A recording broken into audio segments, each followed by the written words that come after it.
You had a free day. Nothing on the calendar. No obligations, no deadlines, no one needing anything from you. You thought it would feel like relief. It did not. Instead, you sat there, on the couch, in the quiet, and felt something strange creeping in. A restlessness you could not explain. A low-level guilt you did not earn. A heaviness that made absolutely no sense because you were not doing anything. You were supposed to be resting. So why did it feel like work? This is not laziness. This is not weakness. What you were feeling has a name, a mechanism, and a reason that goes all the way back to the architecture of your brain. An architecture that was never, not once, designed for stillness. Your brain is not built for rest. It is built for prediction. Every single second you are alive, your brain is running a simulation of what is about to happen. It is constantly generating expectations, scanning for gaps, updating its model of the world. Neuroscientists call this predictive processing. The idea, developed extensively by researcher Carl Friston, that your brain is not a passive receiver of reality, but an active prediction machine. It is always asking, what comes next? What do I need to prepare for? What does this moment require of me? When you are busy, that question has an answer. There is always a next step, a next task, a next response. Your brain is fed. It is oriented. It knows where it is in time and space and purpose.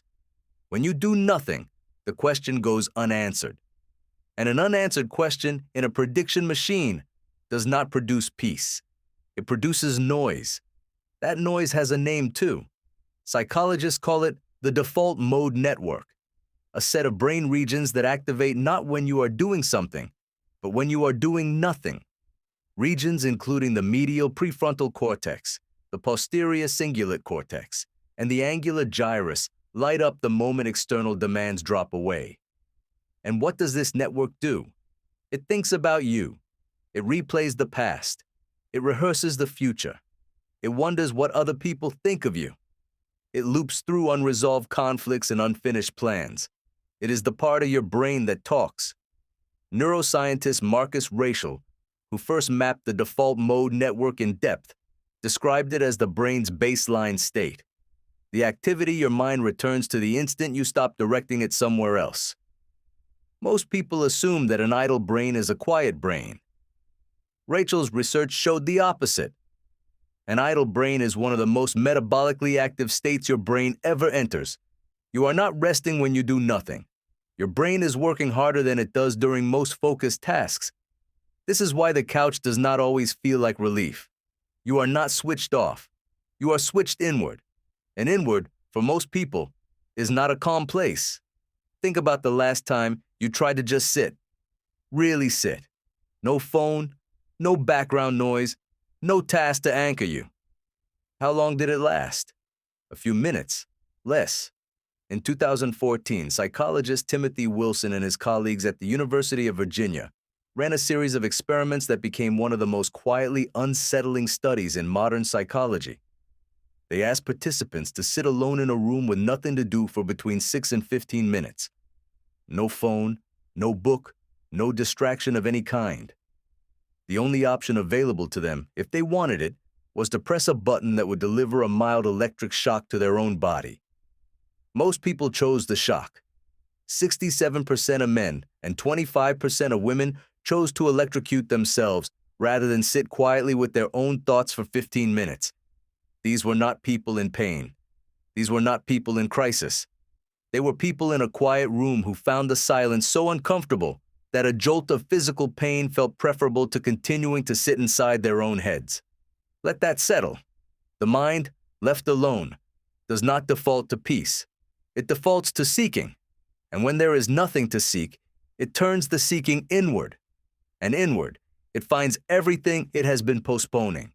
The worry you shelved at 9 a.m., the conversation you replayed 3 times and still cannot make sense of. The thing you said 2 years ago that you still have not forgiven yourself for. The vague, ambient sense that you should be doing something more with your life. Doing nothing does not stop these thoughts. It just removes the noise that was covering them. And here is where it becomes important to understand something about your nervous system. Your body interprets unstructured time, time without a clear purpose or endpoint, as ambiguity. And your nervous system treats ambiguity almost identically to threat. When you sit still with no plan and no direction, your cortisol levels do not necessarily drop. Your threat detection system, the amygdala, the brain's alarm system, stays partially activated because it cannot locate a clear signal that things are safe. Safety, to your brain, looks like orientation. It looks like knowing what you are doing and why. It looks like forward motion. Pure stillness, in the absence of any signal that everything is resolved, reads as, something might be wrong. This is not a malfunction. This is evolution. Your ancestors who sat calmly in open fields doing nothing were not the ones who survived. The ones who survived were the ones who stayed alert, who kept scanning, who could not quite turn their vigilance off even when the immediate threat had passed.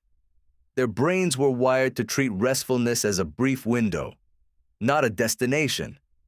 And that wiring is sitting inside your skull right now, making the couch feel vaguely like danger. So here is what is actually happening inside your body when you try to rest and fail. Your default mode network activates and begins producing self-referential thought loops. Your amygdala interprets the lack of clear external structure as potential threat. Your cortisol does not fall the way it would during actual recovery sleep, because waking rest without clear permission or cues does not trigger the same parasympathetic pathways. Your brain begins to generate a low chronic restlessness that you experience as boredom, guilt, or a formless sense of unease. And so you reach for your phone, or you find a task, or you turn on something loud, because all of those things give your prediction machine something to do. They answer the unanswered question. They stop the noise. The relief you feel when you pick up your phone mid-rest is not weakness. It is your brain successfully ending a state of ambiguity. It feels like giving in. It is actually, from your nervous system's perspective, a successful threat resolution. But here is the counterintuitive part. Here is the thing that changes everything once you understand it. True rest is not the absence of stimulation. True rest is the presence of safety. Psychologist Sabine Sonnentag, who has spent decades studying recovery and occupational fatigue, found that the quality of rest is not determined by whether you are doing something or nothing. It is determined by whether you feel psychologically detached, in control, and free from the sense of obligation. Rest requires what she called psychological detachment, a genuine mental uncoupling from demands and self-evaluation. It is not the stillness that restores you. It is the absence of the monitoring, the absence of the part of your mind that watches you and keeps score, which means that a walk without a fitness tracker can be more restorative than an hour on the couch, while mentally cataloging everything you should be doing instead. A conversation that makes you laugh can restore more than an afternoon of passive lying down, during which your default mode network loops through your unfinished to-do list. The activity matters less than the mental state inside the activity. Doing nothing is hard because your brain does not experience nothing. It experiences everything you have been too busy to process. Every unresolved thread, every deferred feeling, every quiet question you ran from this week. And that is not a sign that rest is bad for you. It is a sign that you have been running fast enough to stay ahead of yourself. And when you finally stop, your mind, faithful and relentless, catches up. You did not feel exhausted because you did nothing. You felt exhausted because, for the first time in days, your brain finally had the space to show you everything it had been carrying. That is not a problem. That is information. You had a free day. Nothing on the calendar. And somewhere in the quiet, your brain was doing the most important work it knows how to do. Trying, slowly and imperfectly, to make sense of being you. That was never nothing. It just never felt like enough.